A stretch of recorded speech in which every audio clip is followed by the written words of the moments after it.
বন্ধুরা, আজ আমরা আপনাদেরকে শিব চতুর্দশী পূজা মাহাত্ম্যের ব্রতকথা শোনাব। পুরাকালের কথা। তখন কৈলাস পর্বতের শিখর ছিল সর্বরত্নে অলঙ্কৃত। ছিল ছায়াশুনিবিড় ফুলে ফলে শোভিত বৃক্ষ, লতা ও গুল্ম ঢাকা। পারিজাতসহ অন্যান্য পুষ্পের সুগন্ধে চারদিক থাকত আমোদিত। এখানে সেখানে দল বেঁধে নৃত্য করে বেড়াত অপ্সরারা। ধ্বনিত হতো আকাশ গঙ্গার তরঙ্গ নিনাদ। ব্রহ্মার্ষিদের কণ্ঠ থেকে শোনা যেত বেদধ্বনি। এই কৈলাসশিখরে শিব পার্বতী বাস করতেন। গন্ধর্ব, সিন্ধ, চারণ প্রভৃতি তাদের সেবা করত। পরম সুখে ছিলেন শিব পার্বতী। একদা পার্বতী শিবকে প্রশ্ন করলেন, ভগবান, আপনি ধর্ম, অর্থ, কাম ও মোক্ষ দাতা। আপনি কোন ব্রত বা তপস্যায় সন্তুষ্ট হন? দেবী পার্বতীর কথা শুনে শিব বললেন, দেবী, ফাল্গুন মাসের কৃষ্ণপক্ষের চতুর্দশী তিথির রাত্রিকে শিবরাত্রি বলা হয়। এই রাত্রিতে উপবাস করলে আমি অত্যন্ত সন্তুষ্ট হই।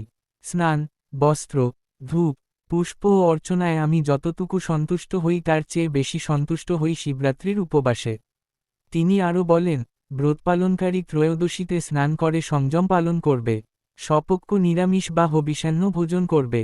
স্থণ্ডিল ভূমি বা বালু বিছানো যজ্ঞবেদী অথবা কুশ বিছিয়ে শয়ন করে আমার অর্থাৎ শিবের নাম স্মরণ করতে থাকবে। রাত্রি শেষ হলে শয্যা ত্যাগ করে প্রাতক্রিয়াদি করবে, অন্যান্য আবশ্যক কার্যাদি করবে। সন্ধ্যায় যথাবিধি পূজাদি করে বিল্বপত্র সংগ্রহ করবে।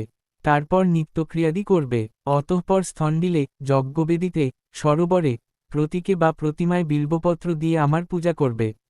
একটি বিল্বপত্র দ্বারা পূজা করলে আমার যে প্রীতি জন্মে, সকল প্রকার পুষ্প একত্র করে কিংবা মণি, মুক্তা, প্রবাল বা স্বর্ণনির্মিত পুষ্প দিয়ে আমার পূজা করলেও আমার তার সমান প্রীতি জন্মে না। প্রহরে প্রহরে বিশেষভাবে স্নান করিয়ে আমার পূজা করবে। পুষ্প, গন্ধ, ধূপাদি দ্বারা যথোচিত অর্চনা করবে। প্রথম প্রহরে দুগ্ধ, দ্বিতীয় প্রহরে দধি, তৃতীয় প্রহরে ঘৃত এবং চতুর্থ প্রহরে মধু দিয়ে আমাকে স্নান করাবে এবং পূজা করবে। এছাড়া যথাশক্তি নৃত্যগীতাদি দ্বারা আমার প্রীতি সম্পাদন করবে। হে দেবী, এই হল আমার প্রীতিকর ব্রত। এ ব্রত করলে তপস্যা ও যজ্ঞের পুণ্য লাভ হয় এবং 16 কলায় দক্ষতা জন্মে। এ ব্রতের প্রভাবে সিদ্ধি লাভ হয়। অভিলাষী ব্যক্তি সপ্তদ্বীপা পৃথিবীর অধীশ্বর হয়। শিব পার্বতীকে আরও বলেন, এবার শিবচতুর্দশী তিথির মাহাত্ম্য বলছি, শুনো। একদা সর্বগুণযুক্ত বারাণসী পুরীতে ভয়ঙ্কর এক ব্যাধ বাস করত। বেটে খাটো ছিল তার চেহারা, আর তার গায়ের রং ছিল কালো। চোখ আর চুলের রং ছিল কটা। নিষ্ঠুর ছিল তার আচরণ। ফাঁদ জাল, দড়ির ফাঁস এবং প্রাণী হত্যার নানা রকম হাতিয়ারে পরিপূর্ণ ছিল তার বাড়ি। একদিন সে বনে গিয়ে অনেক পশু হত্যা করল। তারপর নিহত পশুদের মাংসভার নিয়ে নিজের বাড়ির দিকে রওনা হল। পথে শ্রান্ত হয়ে সে বনের মধ্যে বিশ্রামের জন্য একটি বৃক্ষমূলে শয়ন করলে এবং একটু পরেই নিদ্রিত হল। সূর্য অস্ত গেল। এলো ভয়ঙ্কর রাত্রি। ব্যাধ জেগে উঠল। ঘোর অন্ধকারে কোন কিছুই কারো দৃষ্টিগোচর হল না।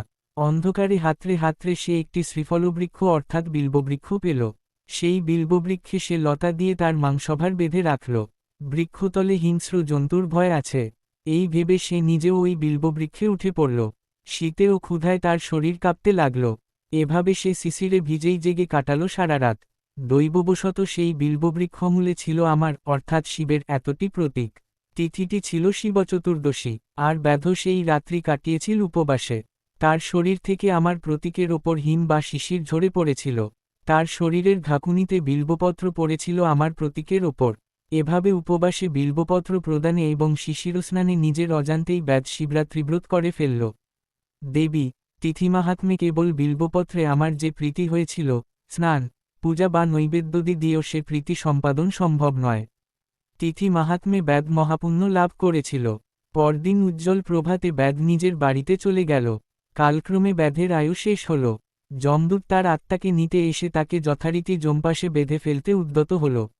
অন্যদিকে আমার প্রেরিত দূত ব্যাধকে শিবলোকে নিয়ে এল। আর আমার দূতের দ্বারা আহত হয়ে যমদূত যমরাজকে নিয়ে আমার পুরোদ্বারে উপস্থিত হল। দ্বারে শিবের অনুচর নন্দীকে দেখে যম তাকে সব ঘটনা বললেন। এই ব্যাধ সারা জীবন ধরে কুকর্ম করেছে, জানালেন যম। তার কথা শুনে নন্দী বললেন, ধর্মরাজ, এতে কোন সন্দেহই নেই যে ওই ব্যাধ দুরাত্মা।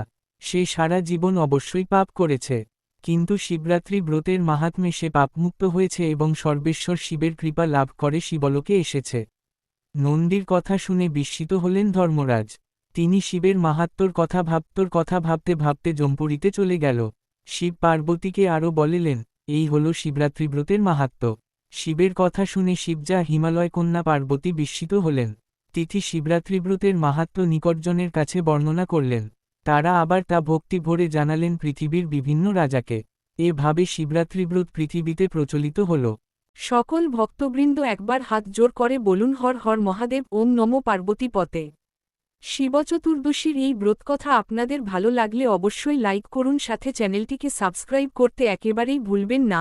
এভাবে আপনারা আমাদের পাশে থাকুন, আমরা আপনাদের জন্য আরও অনেক ঐশ্বরিক কথা আমাদের চ্যানেলের মধ্য দিয়ে আপনাদের সামনে তুলে ধরব।